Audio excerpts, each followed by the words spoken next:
नमः श्री अतिराजाय विवेकानंद सूरये सच्चित् सुख स्वरूपाय स्वामिने तापहारिणे। आज की सभा के अध्यक्ष परम पूज्यपाद श्रीमद स्वामी राघवेंद्रानंद जी महाराज, परम पूज्यपाद श्रीमद स्वामी नित्य ज्ञानानंद जी महाराज, सभा में उपस्थित पूज्य एवं आदरणीय संतगण तथा सभी माताओं तथा भक्तगण, विगत दो दिनों से हम लोग ये चर्चा सुन रहे थे। पहले दिन हमने ठाकुर का जीवन तथा उपदेश की चर्चा की, कल माँ का जीवन और उसके माँ के जीवन के अनेक पहलुओं पर चर्चा यहाँ पे हुई। आज स्वामी जी का जीवन तथा उनके जो उपदेश हैं उनके संबंध में हम महाराज लोगों से चर्चा सुनेंगे। जैसा कि आप सभी जानते हैं, जब पहली बार विवेकानंद, उस टाइम के नरेंद्र नाथ, भगवान श्री रामकृष्ण देव से मिले तो एक प्रश्न को लेके मिले थे,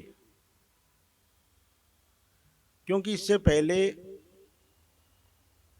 उन्होंने बहुत संतों के पास जाकर यह प्रश्न पूछा था कि सृष्टि के नियामक संचालक कोई है कि नहीं है। ये सृष्टि जो चल रही है इसको चलाने वाला कोई है कि नहीं है, अर्थात ईश्वर है कि नहीं है। तो अनेक संतों के पास गए, उस टाइम के जो साधक थे, देवेंद्रनाथ ठाकुर इत्यादि, सबके पास गए तो कोई सकारात्मक उत्तर नहीं मिला उनको।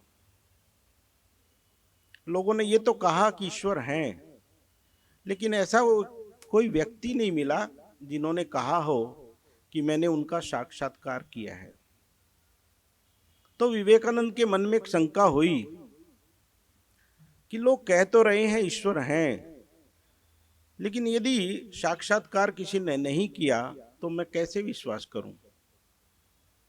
इससे अच्छा तो नास्तिक हो जाना ज्यादा अच्छा है। लेकिन ये तो दैव विधान है। जब वो भगवान श्री रामकृष्ण देव के पास गए तो यही प्रश्न उन्होंने उनके सामने रखा, महाशय क्या ईश्वर हैं? और ऐसा उत्तर, माने अद्भुत एक उत्तर उनको मिला। उन्होंने कहा हाँ ईश्वर हैं, ईश्वर को देखा जा सकता है। जैसे मैं तुमको देख रहा हूं, इससे भी स्पष्ट रूप से उनको देखा जा सकता है, उनसे बातचीत की जा सकती है। लेकिन जैसा मैं कहूंगा वैसा तुमको करना होगा। पहली बात तो ठीक है, सभी लोग ईश्वर का साक्षात्कार करना चाहते हैं, लेकिन ये दूसरी बात जो है कि जैसा मैं कहूंगा वैसा तुमको करना होगा, इसमें हम फेल हो जाते हैं। यही हमारी असफलता का मुख्य कारण है। जितने भी संसार में लोग हैं, कभी ना कभी तो मन में इच्छा होती है कि भगवान है तो उनका साक्षात्कार किया जाए, लेकिन साक्षात्कार करने के लिए जो साधना की आवश्यकता है, जो त्याग की आवश्यकता है, तपस्या की आवश्यकता है, वो करने के लिए हम तैयार नहीं होते। तो इसलिए भगवान श्री रामकृष्ण देव ने कहा कि ईश्वर है, उनका साक्षात्कार किया जा सकता है, लेकिन जैसा मैं कहूंगा, अर्थात जैसा मेरे अनुसार साधना करोगे या शास्त्र के अनुसार साधना करोगे तो ईश्वर का साक्षात्कार होगा ही। क्योंकि स्वामी विवेकानंद तैयार थे, इसलिए उन्होंने भगवान श्री रामकृष्ण देव के अनुसार जीवन यापन किया, साधनाएं की और उन्होंने ईश्वर का साक्षात्कार किया, परम अनुभूति की। यहाँ पे हम देखते हैं कि ये विवेकानंद और रामकृष्ण देव हैं कौन। पहले दिन हमने देखा था कि भगवान श्री रामकृष्ण देव कि ये जगत में माने एक तरह का जैसे गीता में क्या कि ग्लानि दूर करने के लिए या धर्म की स्थापना करने के लिए, या यूं कहा जाए कि जिन पुराने सिद्धांत पुराने हो चुके हैं हमारे धार्मिक सिद्धांत, उनको पुनर्उद्घाटित या पुनर्जीवित करने के लिए आए, धराधाम पे आते हैं। तो भगवान श्री रामकृष्ण देव आए, लेकिन उनके साथ नर रूपी नारायण विवेकानंद आए। जब उनकी मुलाकात हुई भगवान श्री रामकृष्ण देव के साथ, तो उन्होंने तुरंत पहचान लिया और कहने लगे, अरे वही ऋषि हैं। कौन से ऋषि? जो सप्त ऋषि मंडल में ध्यान कर रहे थे। ये घटनाएं विस्तार से मैं घटना नहीं बताऊंगा यहाँ पे, लेकिन वही नर रूपी नारायण जो ऋषि हैं, वही स्वामी विवेकानंद के रूप में धराधाम पे अवतरित हुए। और हर अवतार के साथ ऐसे ही आते हैं। जिस प्रकार हम देखते हैं भगवान राम के साथ हनुमान जी के रूप में आए, भगवान कृष्ण के साथ अर्जुन के रूप में आए, और इस युग में भगवान श्री राम कृष्ण देव के साथ विवेकानंद के रूप में आए। जब विवेकानंद को भगवान श्री राम कृष्ण देव ने कहा कि तू जीवन में क्या चाहता है, तो स्वाभाविक रूप से वो तो ऋषि से ध्यान सिद्ध थे, उनका ये स्वभाव था। तो उन्होंने कहा, महाशय मैं तो सुखदेव के समान समाधि में लीन होकर रहना चाहता हूं, और शरीर रक्षा के लिए यदा कदा थोड़ा स्वल्पाहार या भोजन करके जिससे शरीर की रक्षा हो, वैसा जीवन व्यतीत करना चाहता हूं। यही बात अर्जुन भी कहते हैं। अर्जुन युद्ध नहीं करना चाहता। भगवान कहते युद्ध करो, बोले नहीं भिक्षा करके खाऊंगा।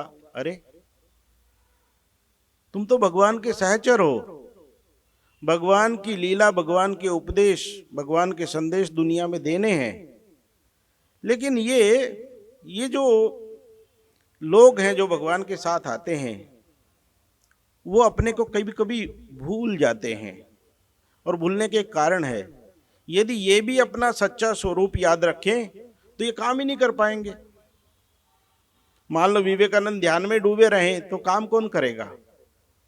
और क्योंकि भगवान के साथ आए हैं और उनको जगत उद्धार का काम करना है, तो किसी को तो माध्यम बनाना पड़ेगा ना, प्रभु को एक इंस्ट्रूमेंट बनाना पड़ेगा, यंत्र बनाना पड़ेगा।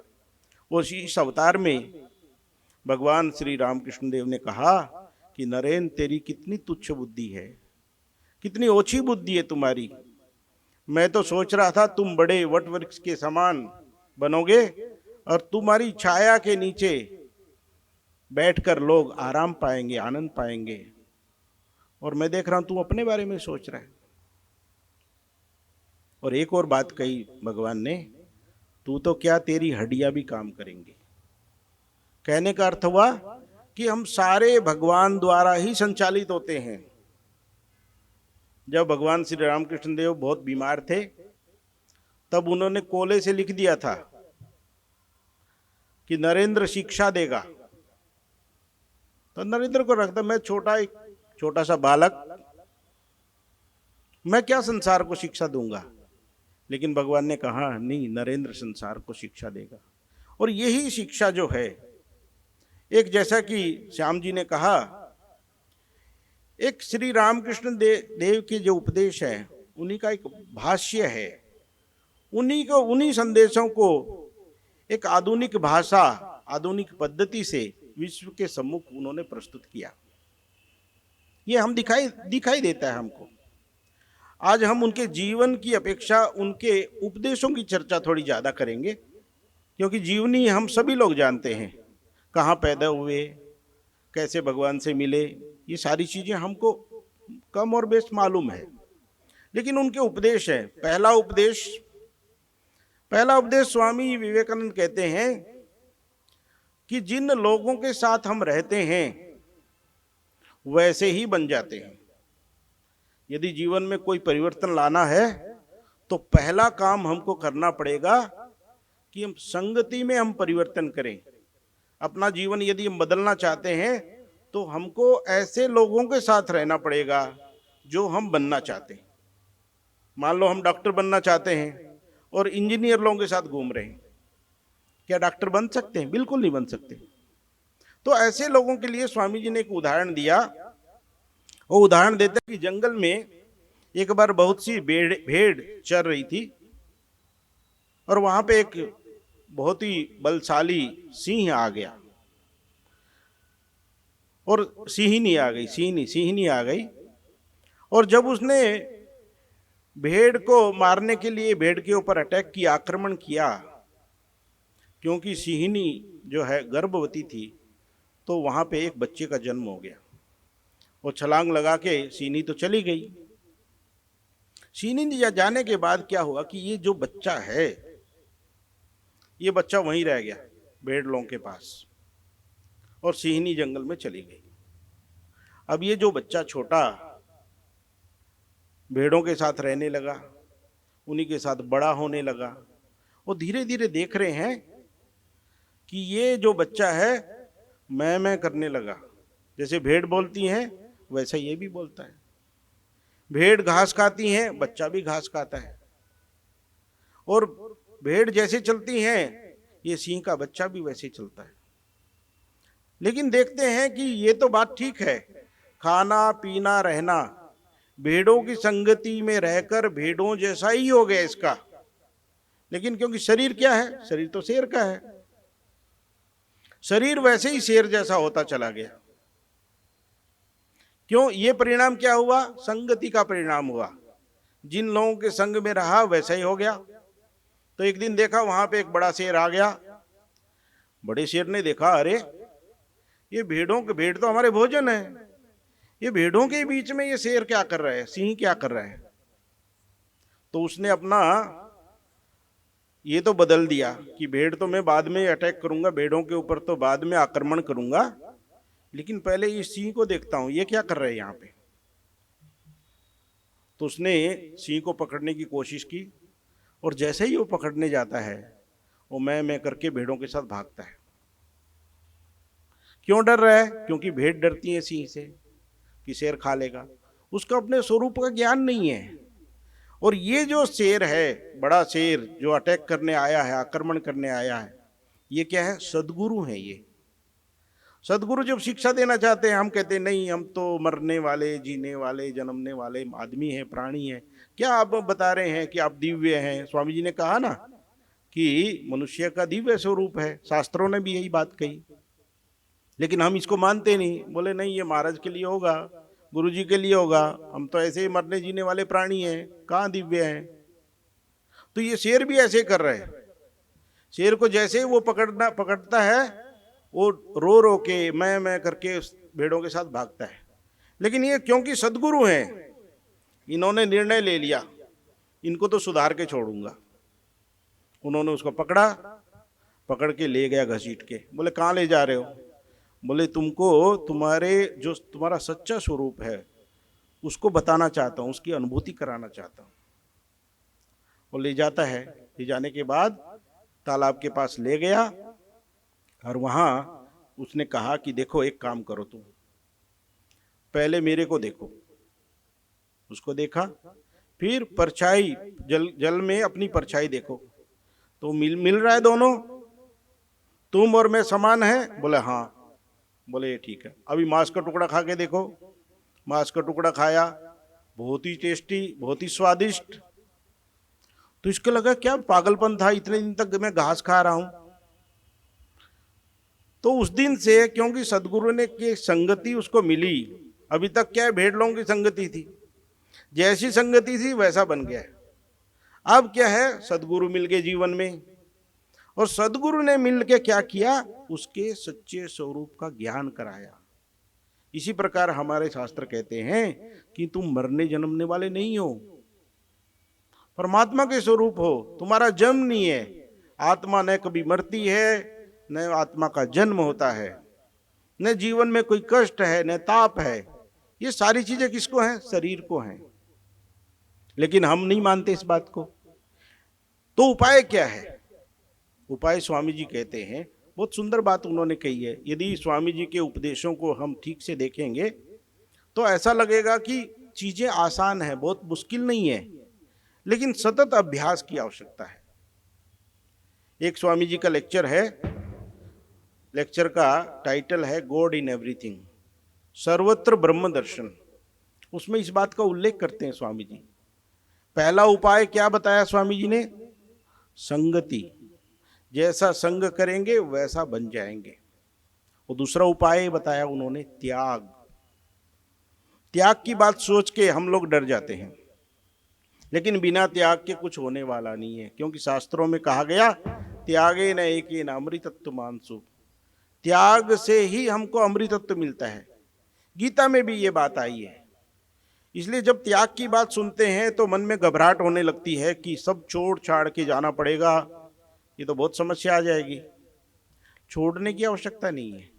स्वामी जी इस लेक्चर में यही हमको संदेश कर देना चाहते हैं कि छोड़ने की आवश्यकता नहीं है। वो ईशावास्य उपनिषद को कोट करके कहते हैं, ईशावास्य मिदम सर्वम यत् किंचित जगत्याम जगत, कि ऐसा क्यों नहीं मान लेते कि ये सारा संसार भगवान से ही ओतप्रोत है।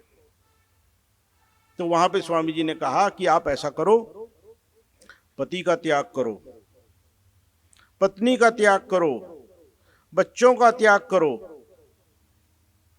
तो आदमी घबरा जाता है, ये तो त्याग की बात, तो वही बात कह रहे हैं। तो पत्नी का त्याग कर देंगे, बच्चों का त्याग कर देंगे, घर का त्याग कर देंगे, परिवार का त्याग करेंगे, समाज का त्याग करेंगे, तो रहेंगे कहां पे? बोले रहना वही है। क्योंकि ये जो भ्रम हो गया है हम लोगों को कि ये मेरी पत्नी है, ये मेरे पति हैं, ये मेरा घर है, ये बच्चे हैं, इसका त्याग कर दो। यही वेदांत कहता है। एक आदमी जा रहा था रास्ते से, थोड़ा सा अंधेरा था। जब उसने अंधेरा देखा तो अंधेरे में देख रहा है एक सांप पड़ा हुआ है, ठिठक जाता है और जोर से चिल्लाता है, बोले देखो यहाँ सांप पड़ा हुआ है। तो दूसरे लोग आते हैं, अरे कहाँ है? तो आजकल तो मोबाइल का जमाना है, तुरंत मोबाइल निकाला और प्रकाश कर दिया। बोले सांप नहीं है, रस्सी है, फालतू डर रहे थे। क्या हुआ? क्या स्वरूप था उसका? सचमुच में वो रस्सी थी, लेकिन भ्रम के कारण क्या हो रहा था कि सांप दिखाई दे रहा था वहां पे। तो इसी प्रकार स्वामी जी यहां पे कहना चाहते हैं, पति का त्याग करके क्या करो? पति परमेश्वर हैं, ये भाव ले आओ। पत्नी का त्याग करके क्या करना पड़ेगा? पति जो है भगवती हैं, और बच्चे क्या हैं? बाल गोपाल हैं, छोटे छोटे। और ये घर का त्याग करके क्या करेंगे? घर की जगह घर को मानो आश्रम है ये। अब देखो यहां पे क्या हुआ, पहले भी वही चीज कर रहे थे, अभी भी वही चीज कर रहे हैं। परिवर्तन कुछ नहीं करना पड़ा, भाव बदल गया। और भाव की ये सृष्टि है, जैसा हमारा भाव रहता है वैसा ही दिखाई देता है। स्वामी जी ने इसके लिए भी एक उदाहरण दिया बहुत सुंदर। बाहर में गड़बड़ नहीं है, भीतर में गड़बड़ है। जैसा हमारा भाव रहता है हमको ये जगत वैसा ही दिखता है। तो स्वामी जी एक उदाहरण देते हैं बहुत सुंदर। वो कहते हैं, मान लो कमरे में कई लोग बैठे हुए हैं और अचानक ये सभी लोग बाहर चले जाते हैं। वहां बहुत सारा सामान रखा हुआ है,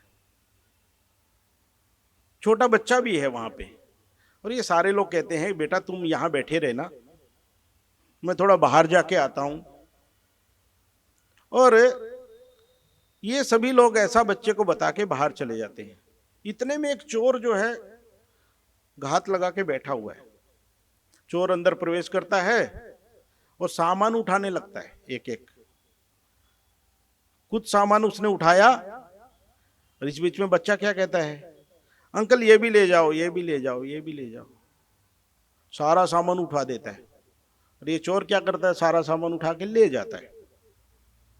जब सारा सामान उठा के ले गया, चोर तो चला गया। अब ये आदमी आए, उन्होंने पूछा बेटा ये सामान यहाँ रखा हुआ था, कहाँ गया? उसने कहा सहजता से एक अंकल आए थे, वो ले गए हैं, आधा सामान ले जा रहे थे, मैंने आधा और दे दिया उनके साथ में। बोले ये भी ले जाओ अंकल। अब स्वामी जी कहते हैं यहाँ पे कि ये जो बालक है इसमें चोरी के संस्कार नहीं है, उसको पता ही नहीं है चोर है,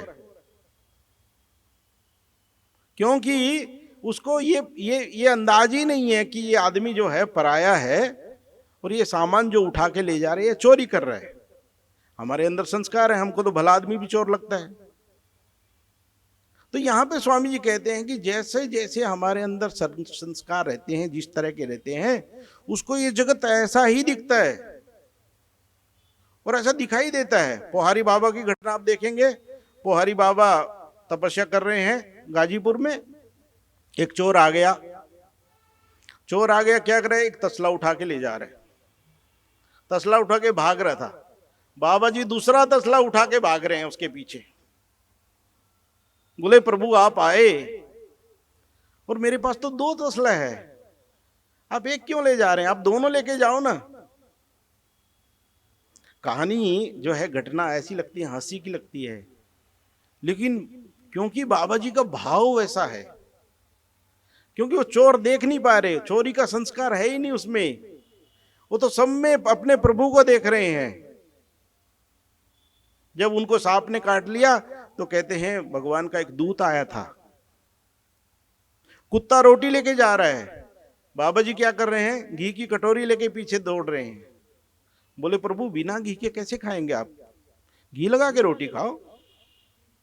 तो इस तरह से स्वामी जी कहना चाहते हैं कि धीरे धीरे धीरे धीरे जब हम अपने जीवन में ये परिवर्तन लाते हैं सत्संग के माध्यम से और ये भाव बदलना चाहते हैं, तो हमारा जीवन जो है निष्कपट हो जाता है, निर्मल हो जाता है, सहज हो जाता है।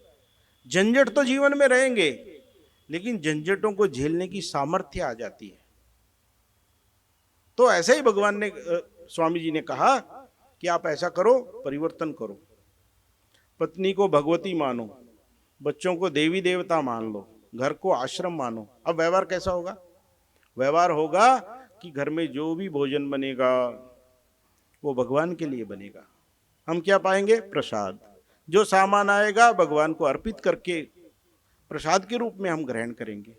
तो क्या होगा कि भगवान ने जैसे गीता में कहा कि अंत काल में शरीर छोड़ते समय जो भाव हमारा रहता है वही गति हमारी होती है। अंत काले च मामे में स्मरण मुक्त्वा कलेवरम। तो कहने का अर्थ ये हुआ कि जैसी हमारी थिंकिंग होगी, जैसे विचार होंगे, आखिरी में वैसे ही वैसे भाव हमारे जीवन में आएंगे। कभी कभी लोग सोच लेते हैं कि नहीं अभी तो जो कुछ करना है कर लेंगे, आखिरी में भगवान का नाम ले लेंगे। ये संभव नहीं है। ठाकुर जी कहते हैं कि मरते समय एक बुढ़ा आदमी मरने वाला था, अब वो तो मृत्यु सामने आई हुई है, तो घर वाले कह रहे हैं कि पिताजी राम कहो, राम राम का नाम ले। घर वाले कोशिश करते हैं ना इनको मुक्त कराने की, तो बार बार कह रहे हैं बच्चे लोग, बोले पिताजी राम कहो, बूढ़ा बोलता नहीं। फिर से बोले कि राम कहो, राम, बोलता नहीं। तीसरी बार बोला, जब उन्होंने कहा कि पिताजी राम का नाम ले, राम बोलो, बोले इतना लंबा राम का नाम मैं नहीं बोल सकता, और मर गया। इतना लंबा राम का नाम मैं नहीं बोल सकता, और मर गया। कहने का अर्थ क्या है, संस्कार नहीं रहने से नाम भी नहीं बोल सकता आदमी। तो इसलिए भगवान कहते हैं कि हमको करना क्या है, सदा सर्वदा कालेषु, सब समय हर परिस्थिति में भगवान का नाम करना है। तो फिर हमारा कामकाज कौन करेगा? यदि हर समय हम भगवान का नाम लेते रहे तो कामकाज कैसे होंगे? इसी के लिए शास्त्र कहते हैं ईशावास्यमिदं सर्वम, सब में प्रभु हैं। प्रभु के रूप में काम नहीं है, कर्म नहीं है, सेवा। और इसी को ठाकुर मां स्वामी जी ने आज के जो आधुनिक युग है उनके सामने प्रकट किया। कितनी सुंदर बात है। स्वामी जी कहते हैं कि यदि हमको तो काम करना ही है कुछ न कुछ, एक शिक्षक आदमी है, वो पढ़ाना तो उसका कर्तव्य है, और उसके बदले में उसको पैसा मिलना भी जरूरी है, वो तो अनिवार्य है, नहीं तो घर परिवार कैसे चलेगा। लेकिन मान लो ये शिक्षक जो है अपनी पूरी शक्ति बच्चे के कल्याण में लगाता है, और ये भाव रखता है कि मेरा जो ये कर्तव्य है पढ़ाने का, या कोई चिकित्सक है उसका जो कर्तव्य है कि पेशेंट देखने का, और ये मान ले कि इस रूप में ही मैं प्रभु की आराधना कर रहा हूं, इसी रूप में प्रभु की पूजा कर रहा हूं, क्या उसका पूरा जीवन नहीं बदल जाएगा? सवेरे शाम तो हमने जब ध्यान किया आरती की, पूजा की, मंदिर में गए, सब कुछ हुआ, लेकिन दिन की दिनचर्या तो इंपॉर्टेंट है। सारा दिन क्या करते हैं, क्योंकि ये संस्कार तो दिन के पड़ेंगे ना, जो दिन में करेंगे वही जब ध्यान में आएगा। तो यहां पे भगवान स्वामी विवेकानंद कहते हैं कि जो भी हम कर्तव्य कर रहे हैं, अपना भाव बदल दो। यदि कोई शिक्षक है तो शिक्षक क्या करेगा, सब समय बच्चे के कल्याण के लिए अपना जीवन दे देगा कि किससे बच्चे का कल्याण हो। यदि कोई डॉक्टर है, यदि वो सारी शक्ति इसमें लगाए कि कैसे हम इस पेशेंट का, इस नारायण का कल्याण करेंगे, तो वो धन्य हो जाएगा। इस तरह की घटना अभी मुझे तुरंत स्मरण भी आ गई है। हमारे एक स्वामी जी थे, बन बिहारी महाराज, उनको महापुरुष महाराज के शिष्य थे और उन्होंने उनको भेज दिया कहाँ पे, काशी में। काशी में हमारे एक अस्पताल चलता है, पढ़े लिखे ज्यादा नहीं थे। महाराज क्या करेंगे वहां जाके, बोले भगवान का नाम लेना और जो काम मिलेगा उसी को पूजा समझ के करना। काम क्या मिला, पट्टी बांधने का। ऐसे सामान्य दृष्टि से लगता है कि छोटा सा काम है, लेकिन पट्टी बांध के कोई सिद्ध हो जाता है, साक्षात शिव बन सकते हैं। लोग कहते थे कि बन बाबा तो साक्षात शिव हैं। तो क्या करते थे, सवेरे उठे, ड्रेसिंग रूम में गए। पुराने जमाने में पट्टियां रीयूज होती थी, धो के फिर से यूज करते थे। तो पट्टियों को धोते थे, सुखाते थे और बांधते थे। बाद के काल में क्या हुआ, बाद के काल में ऐसा हुआ कि सर्जन लोग कह देते थे हमने तो जो कुछ करना था कर दिया महाराज, अभी बन बाबा जो है ना, वो यदि आपके ऊपर कृपा करे तो आप ठीक हो जाएंगे। और ऐसे कितने उदाहरण हैं कि बन बिहारी महाराज ने पट्टी बांध दी, सारे घाव ठीक हो गए। लेकिन भाव कैसा है, कभी देखते ही नहीं, अपनी सुविधा असुविधा कभी नहीं देखते। एक महाराज ने कहा, महाराज कहाँ जा रहे हैं, बोले मंदिर जा रहा हूं। बोले मंदिर तो उधर है महाराज, आप तो इधर जा रहे हैं। बोले मेरा मंदिर वहीं है, वहीं देवी देवता हमारे बैठे हुए हैं, उनकी आराधना करनी। देखो यहाँ पे क्या होता है कि भाव इंपॉर्टेंट है, ये इंपॉर्टेंट नहीं क्या कर रहे हैं, भाव इंपॉर्टेंट है। तो महाराज का कैसा इतना सुंदर भाव था। एक घटना और उनके जीवन की बहुत सुंदर आती है कि एक दिन एक सज्जन आए, और ऐसे टाइम पे आए जब सब लोगों का भोजन चल रहा था। महाराज देखा, सीढ़ियों के पास जाके बैठ गए। सब महात्मा लोग अंदर गए हुए हैं, भोजन किया। जब बाहर निकल के आए तो लोगों ने पूछा, साधु लोगों ने, महाराज यहाँ क्यों बैठे हैं? बोले अरे क्या करूं, मेरे पिताजी गांव से आ गए हैं, बहुत बीमार हैं। बोले ऐसा है क्या, कहाँ है? बोले गेट के पास बैठे हुए हैं। सब लोग बोले अरे महाराज के पिताजी आए हैं भाई, चलो जल्दी जल्दी करो, बीमार हैं और उनका इलाज करना पड़ेगा। सभी लोग गए और उनको उठा के ले आए और उनको भर्ती कर दिया, इलाज शुरू हो गया। लेकिन एक महात्मा ने देखा कि थोड़ा डाउट लग रहा है, इनके पिताजी कैसे ये? बोले कैसे? ये तो सांवले रंग के, पिताजी तो गोरे रंग के, ये तो मैच नहीं हो रहा। चलो हो भी सकता है ऐसा, लेकिन दूसरी बात है पिताजी हिंदी बोल रहे हैं, ये तो बंगाली है। तो फिर पूछा महाराज ये क्या, कौन सा ड्रामा है, ये आपके पिताजी हैं क्या? बोले देखो पिताजी दो तरह से होते हैं, एक तो सचमुच के होते हैं, एक माने हुए होते हैं। मैं इनको अपने माँ बाप ही मानता हूँ, पेशेंट लोगों को पेशेंट मानता ही नहीं हूँ। ये तो प्रभु की संतान है, सभी मेरे हैं, अपने हैं। कोई भाई है, कोई माँ है, कोई बाप है, कोई पिताजी है। तो इस तरह से जब हम सेवा करेंगे, पूजा करेंगे, आराधना करेंगे, और यही स्वामी जी कहना चाह रहे थे। वो ये नहीं कहते कि मंदिर में नहीं जाना है, मंदिर में जाना है, पूजा करनी है, आरती करनी है, स्तोत्र पाठ करना है, जप करना है, ध्यान करना है। ये नहीं करोगे तो ये भी नहीं कर पाओगे। लेकिन इसके साथ साथ जो हमारी दिनचर्या है वो इतना सुंदर एक भाव से करनी चाहिए। एक बात और कह के मैं अपनी वाणी को विराम देता हूं। मैं एक बार परम पूज्य पाद श्रीमद स्वामी वीरेश्वरानंद जी महाराज रायपुर में आए हुए थे। तो उनके एक सेवक थे हरलाल महाराज, वो दरवाजे खिड़की बंद करने लगे कमरे की। तो महाराज ने पूछा क्या कर रहे हो? बोले महाराज ये खिड़कियां बंद कर देता हूं। क्यों बंद कर रहे हो?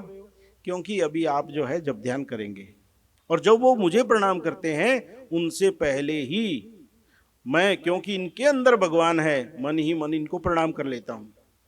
तो 300 भक्त आए, तो 300 बार भगवान को प्रणाम हुआ कि नहीं हुआ? नहीं तो खाली बैठ के प्रणाम ही लेना था। लेकिन ये भाव की बात है कि कैसे हम पूरे अपनी दिनचर्या को भगवान के साथ जोड़ दें। और जब हम पूरी दिनचर्या को भगवान के साथ जोड़ देंगे तो हमारा जीवन धन्य हो जाएगा। फिर क्या होगा? फिर अंत काल में भगवान आ जाएंगे। क्यों? उन्हीं का स्मरण होगा, और उन्हीं का स्मरण होगा और भगवान आ जाएंगे तो हम मुक्त हो जाएंगे, हमारा जीवन धन्य हो जाएगा, हम अपने स्वरूप को जान लेंगे। इन्हीं शब्दों के साथ मैं अपनी वाणी को विराम देता हूँ। धन्यवाद।